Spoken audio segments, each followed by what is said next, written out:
الحمدللہ آج کے اس پروگرام کا عنوان ہے what was the religion of Satan, شیطان کا مذہب کیا تھا، دوسرا حصہ۔ اعوذ باللہ من الشیطان الرجیم، بسم اللہ الرحمن الرحیم۔ الصلاۃ والسلام علیک یا سیدی یا رسول اللہ وعلی ازواجک و اصحابک و آلک یا سیدی یا حبیب اللہ۔ الحمدللہ لاہور شہر میں آج بروز جمعرات 23 نومبر 2023 ہے۔ دوسرے پروگرام کی نسبت سے آج ہم پھر سے دو قبلوں سے بات شروع کرتے ہیں۔ مسجد الاقصی شریف عملی طور پر اس وقت یہودیوں کے قبضے میں ہے، اور دراصل وہ یاجوج اور ماجوج ہیں، یہودیت کا صرف لبادہ اڑے ہوئے ہیں۔ چلیں اگر ان کو یہودی مان بھی لیا جائے تو بھی یہودی مذہب کوئی مذہب نہیں ہے، کیونکہ جودا نام کا شخص یوسف علیہ السلام کے قتل کی سازش میں ملوث تھا۔ تو یاد رہے، سادہ اصول ہے کہ ایک نبی کا قاتل خود نبی نہیں ہو سکتا، یعنی جس نے یوسف علیہ السلام جیسے عظیم الشان نبی کو قتل کرنے کی سازش کی وہ خود نبی نہیں ہو سکتا، لہٰذا جودا نبی نہیں ہے، اور جب جودا نبی نہیں ہے تو جوداازم کوئی مذہب نہیں ہے۔ یہ تھی ان کی بات، ایک طرف ہو گئی۔ دوسری طرف ہے جی مکہ، کعبہ، وہاں پہ وہابی اس وقت قابض ہیں۔ وہابیوں کے بڑے کوئی عجیب جامد قسم کے عقائد و نظریات ہیں۔ ان وہابیوں کا ایک جامد عقیدہ یہ ہے کہ جی اللہ کی صفات کسی دوسرے میں نہیں ہو سکتی۔ اچھا جی، اس کا سادہ سا جواب یہ ہے کہ ہم اللہ کے فضل سے صاحب اولاد ہیں، ہم بچے پیدا کرتے ہیں، ہمارے ماں باپ تھے، پھر آگے ہمارے بچے ہیں، پھر اسی طرح نسل در نسل مخلوقات میں بچوں کی پیدائش کا سلسلہ ہے، جبکہ اللہ کی شان یہ ہے کہ اللہ اولاد سے پاک ہے۔ اس کا مطلب ہے کہ اللہ نے مخلوقات کو وہ صفات بھی دے دی ہیں جو اس کے اپنے شایان شان نہیں ہیں، لہٰذا یہ وہابی مذہب صرف جھوٹ اور دجل کی بنیاد پہ کھڑا کیا گیا، اور دجالیوں نے کھڑا کیا یہ مذہب۔ اسی مذہب کی دوسری ایک جامد بات یہ ہے، وہابیوں کا دوسرا ایک جامد نظریہ عقیدہ یہ ہے کہ جی عبادت کے معاملات میں کوئی بھی نئی بات بدعت کہلائے گی، اور ہر بدعت گمراہی ہے، اور ہر گمراہی جہنم میں لے جائے گی، یہ ان کا عقیدہ۔ اب اس کو آپ سجدہ آدم کے حوالے سے دیکھیں، کیونکہ ہمارا عنوان تھا کہ شیطان کا مذہب کیا ہے۔ تو پچھلے پروگرام میں جتنی بات ہو چکی، آج ہم اس سجدہ آدم کے واقعے کو تھوڑا مزید بیان کرنے کی کوشش کرتے ہیں۔ آپ یہ دیکھیں کہ سجدہ عبادت کا ایک اہم رکن ہے، سجدہ بذات خود ایک عبادت ہے، اور یہ عبادت ایسی ایک بات تھی کہ جو فرشتوں کے ہاں، جنوں کے ہاں پہلے سے رواج پا چکی تھی۔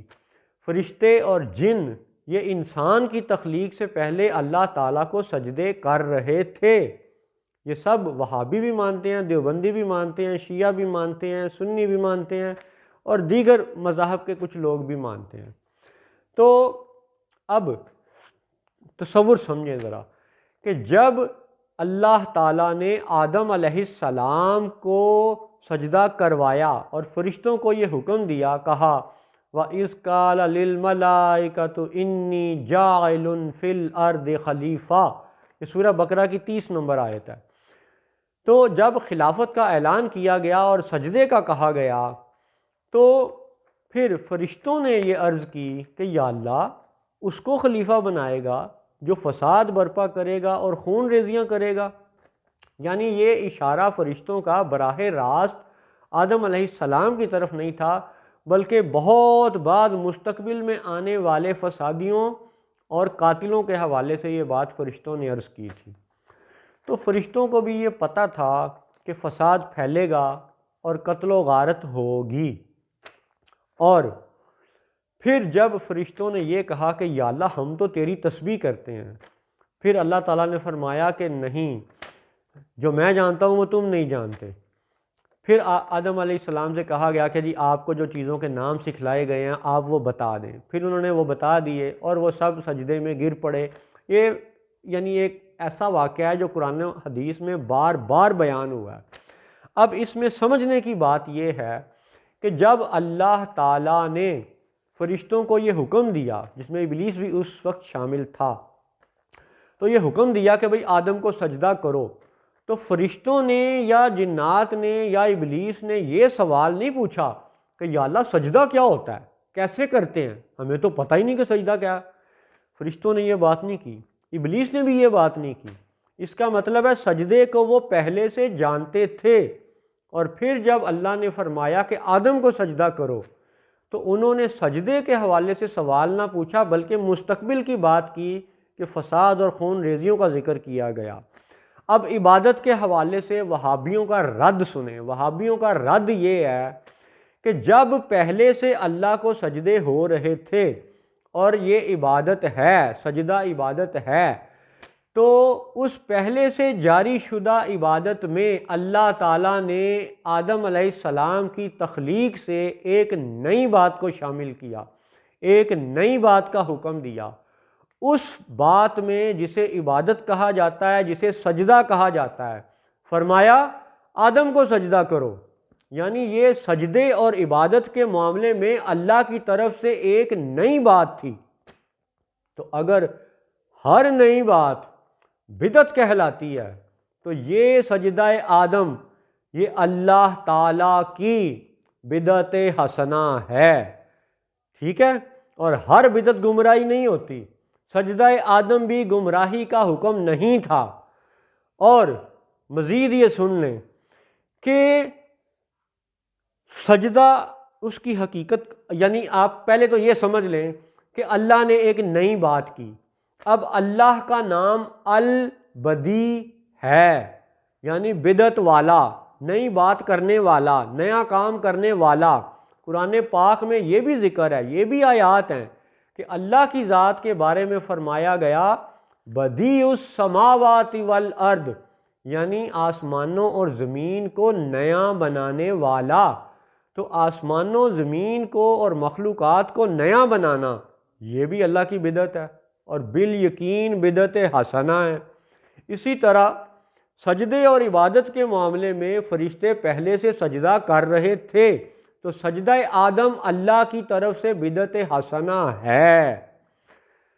دوسری بات کہ آج جب ہم فرض نماز کسی وجہ سے، یعنی سفر یا نیند کسی وجہ سے قضا ہو جائے، بندہ فجر کے وقت نہیں اٹھ سکا، ویسے تو اٹھنا چاہیے لیکن اگر نہیں اٹھ سکا تو پھر حکم یہ ہے کہ سورج نکلنے سے کوئی اندازاً 40 منٹ کے بعد وہ باوضو ہو کے دوبارہ سے فجر کی نماز قضا کر لے، یا اسی طرح کوئی بھی فرض نماز قضا ہوئی ہے تو باقی اگلے آنے والے مناسب وقت میں وہ قضا نماز ادا کر لے، قضا سجدے ادا کر لے۔ تو یاد رہے کہ جب یہ فرض نمازوں کی قضا کا حکم اللہ اور رسول کی طرف سے ہے، اجازت ہے، تو سجدہ آدم وہ تو فرض کی نماز کے یعنی فرضیت والے، الوہیت والے سجدے سے نچلے درجے کا سجدہ تھا، یعنی وہ تو سجدہ تعظیمی تھا۔ تو اب دلچسپ نکتہ یہ بھی نکلتا ہے کہ جب سجدہ آدم تعظیمی سجدہ ہے اور شیطان نے نہیں کیا، تو اللہ تعالیٰ نے اس سجدے کی قضا کا حکم کیوں نہیں دیا شیطان کو؟ اللہ تعالیٰ ایسا رحیم و کریم ہے کہ ہم جیسے مسلمانوں کو یا بندوں کو عبادت رہ جانے پر دوبارہ سے قضا کرنے کی اجازت دیتا ہے، تو سجدہ آدم کی قضا کا حکم ابلیس کو کیوں نہ دیا گیا؟ حالانکہ سجدہ تعظیمی الوہیت کے سجدے سے کم تر والی بات تھی، لیکن شیطان پہ اللہ کی رحمت متوجہ نہ ہوئی، کیونکہ وہ تعظیم نبی کا منکر تھا، وہ انی جاعل فی الارض خلیفہ کی حقیقت کا منکر ٹھہرا، اس لیے اسے تعظیمی سجدے کی قضا کا حکم بھی نہ دیا گیا، قضا کی اجازت بھی نہ دی گئی، اور رہتی دنیا تک کے ایمان والوں کو یہ سمجھا دیا گیا، بتا دیا گیا کہ تمہیں فرض نماز کے چھوٹے ہوئے سجدوں کی، فرض نماز کے قضا کی بھی اجازت ہے، لیکن شیطان کو تعظیمی سجدے کی قضا کی بھی اجازت نہ ملی، کیونکہ یہ بدبخت، یہ بد مذہب تھا۔ السلام علیکم ورحمۃ اللہ وبرکاتہ۔